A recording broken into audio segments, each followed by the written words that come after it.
Yeah, and to finish up on this topic, it's for me, digestion is the main issue in my life because, and I kind of know where sometimes the constipation is. It's like I thought it was stomach related, but I think it's right under the stomach, and it's when there's a curve there that just slows down everything.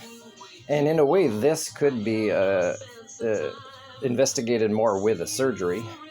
At the same time, take one of my kidneys and give it to somebody that needs it. I tried to do that in the past, and they said no because you don't have housing that is good enough and somebody to check in on you.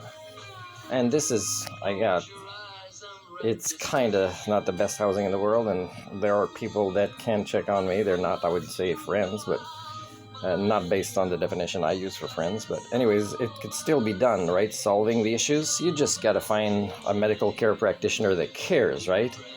That actually says, hey, let's fix this. Well, you can't say young man anymore. But I've talked about this in my 30s with a regular doctor about, is it normal going to the bathroom and feeling so tired? And the fatigue that eating food, and even healthy food, gives me is not normal, and it's getting worse. It doesn't make me want to go to pickleball, even though they have a positive community here, mostly in Prince Rupert.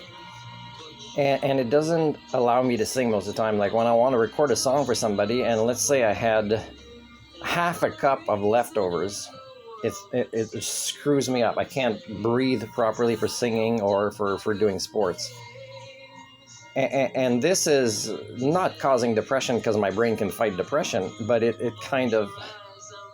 makes me realize that my quality of life is lowered very much by the lack of caring in the medical care field in Canada, and how it impacts.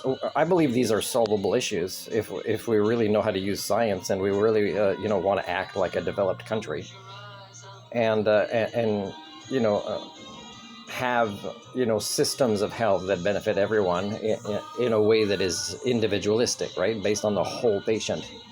As much as people think they got that training, they don't act like it, and they enter workplaces that don't act like it, so they lose it.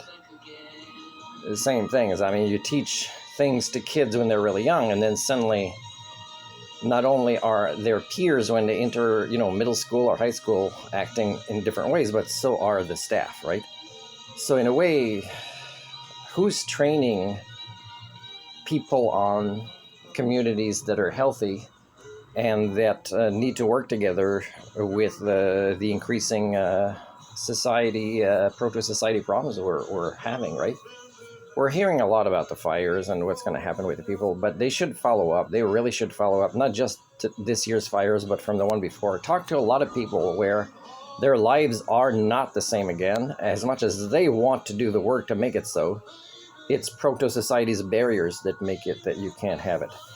Now, proto-society's barriers are problems with the norm again, people. It's the forms of mental illness that my theory talks about that affects majorities. That includes the politicians, the certified teachers, the mental health practitioners, the doctors, and nobody wants to talk about this, saying, is this the best of who we want to be? And by the way, I'm on modafinil because that's what I told the doctor once, and my life's better with the other things that I took, when I first got here.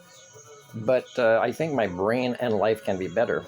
And what made me say this to a doctor and eventually get on modafinil and off the other ones is that I value the happiness index. I value quality of life. I value happiness in my life and having the energy to enjoy activities I like, but also to be able to volunteer for others. Some of the things I offer to volunteer here in Prince Rupert, like let's say being on a committee, is they don't find, let's say, on the letter or the email or resume things that show I volunteered before.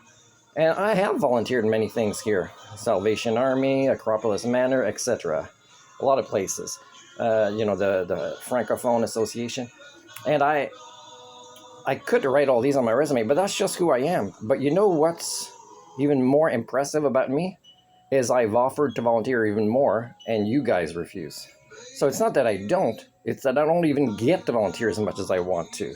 And I've documented this for about the last 10 years, that volunteering it makes people paranoid about you. That you have a lot of skill sets to offer, and if you can't do it with paid employment, please let me do it, volunteer, and it's still not happening, and that's on you.